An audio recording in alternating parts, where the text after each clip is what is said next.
Hey,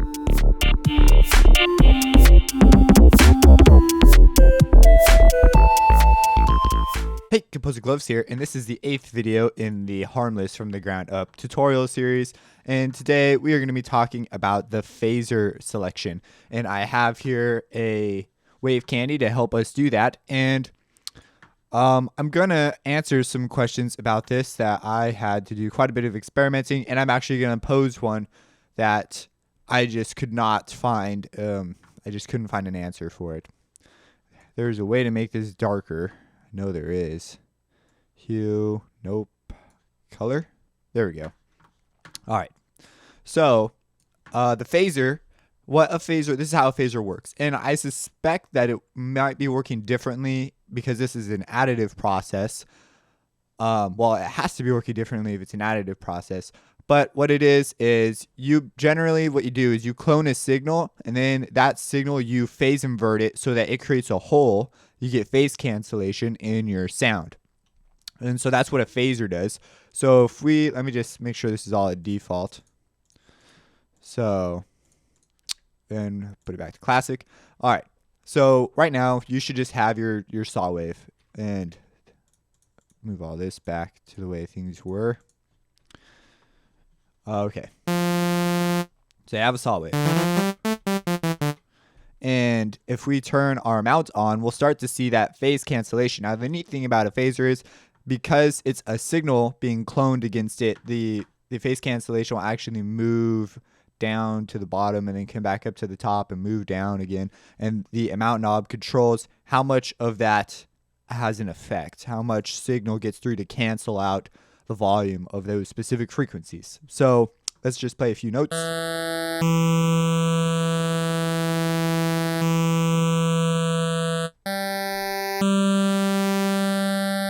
And as you can see, it is working.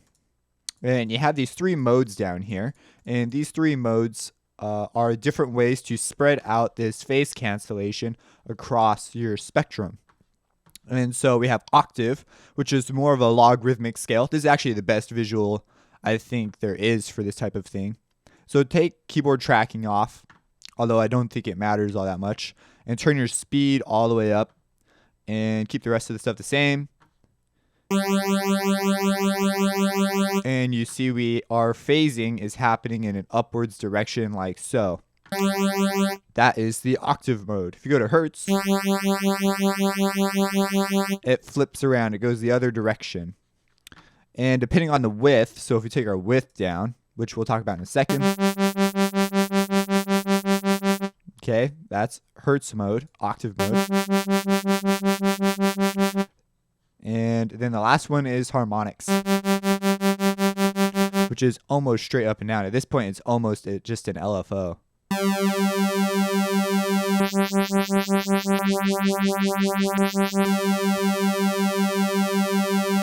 And those are the different modes you have to choose from. And they just use different means of sending that phase canceled signal through to cancel specific harmonics. So changing the width has a large effect on that. And so the width, what the width does, and we're going to keep it on octave for the rest of the time here. And that's, for some reason, I decided to change it. And now what the width does, it affects the amount of frequencies that are phase inverted. So the holes will be bigger. So if we turn our width up and we turn our speed back down, well, turn your speed up a little.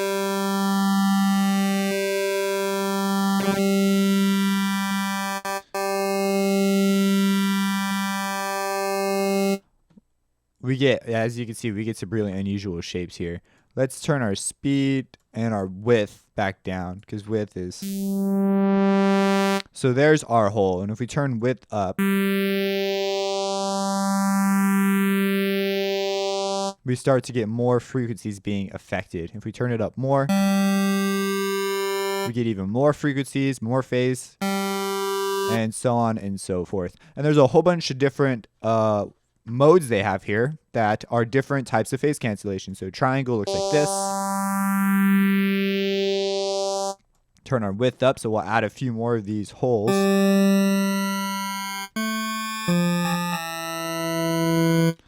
And then we have eggs.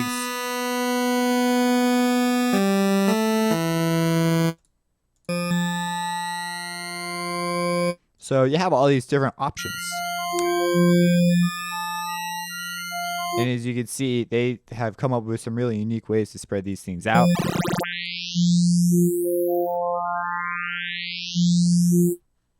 And yeah, really cool. Phase cancellation is a powerful tool.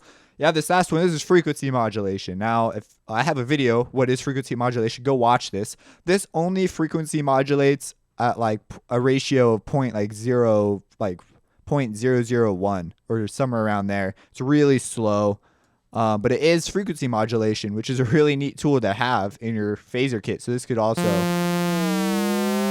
and it frequency modulates all your partials. So your partials will be individually frequency modulated.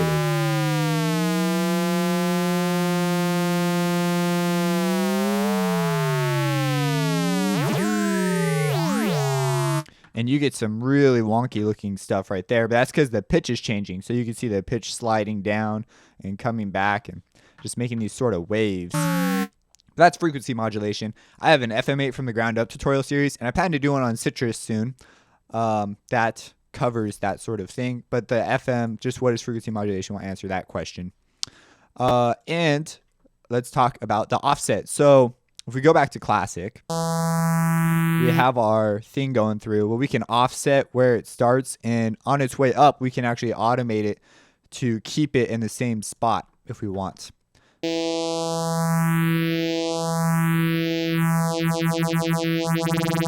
And you see this is a knob that turns infinitely because you can just keep offsetting it. And if you figure out just the right rate to move it at, you could keep it in the same spot. So that's what offset does. And you can see that we have these LFO connections down here. You can use the LFO, which is the low frequency oscillation, to control the width and to control the offset.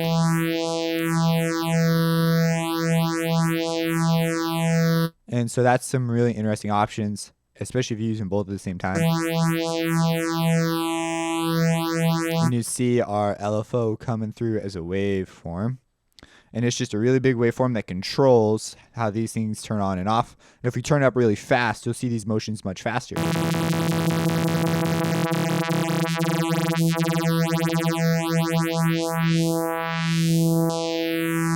As you can see there. So we're going to turn these guys off. And I believe switching them just changes the phase of the LFO. Yeah, it just changes the phase of the LFO. So that is all that does. And then the offset, of course, just explain that. Speed is how fast the signal is introduced. So how fast the phase cancellation happens through your sound.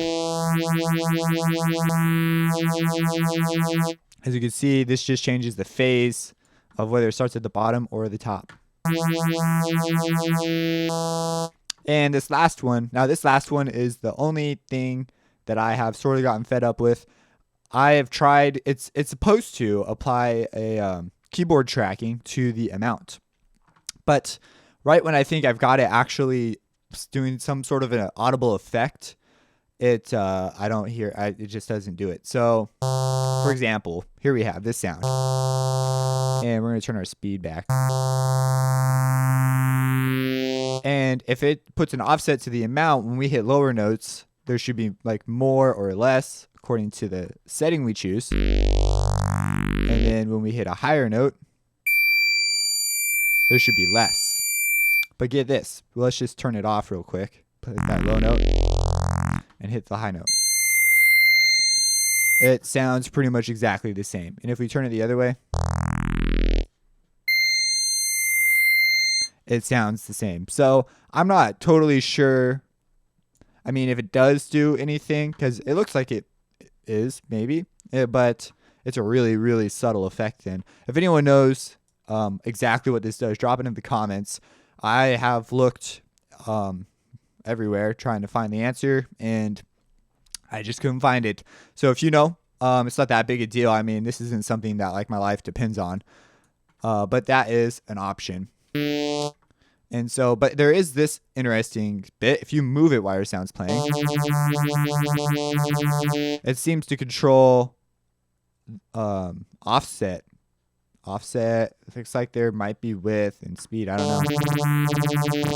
So it still does stuff. So that leads me to believe that it works. I just don't understand how it works. So that's that. If you have any questions about the phaser, let me know. And that's really quick. Just make a sound using the phaser. And we don't need this anymore, so I just put it down there. Okay. And we'll put a sound right here. We'll make some sort of a nice chord thing. And we'll just see what kind of havoc we can wreak with that.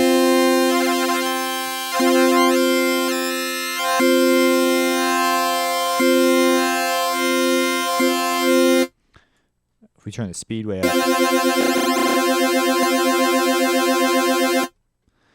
Oh man, this could be an interesting sound if it were like something, maybe it starts off as a pad in our track and then it becomes like the riser synth, and slowly we introduce like the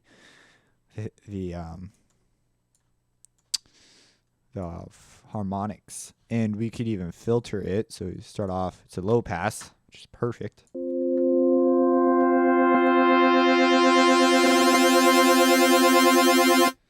And you know, you get your drums coming in and it gets more and more intense as we move along. And we could even turn the actually, you know, this is pretty cool. Let's go to a different setting just cuz.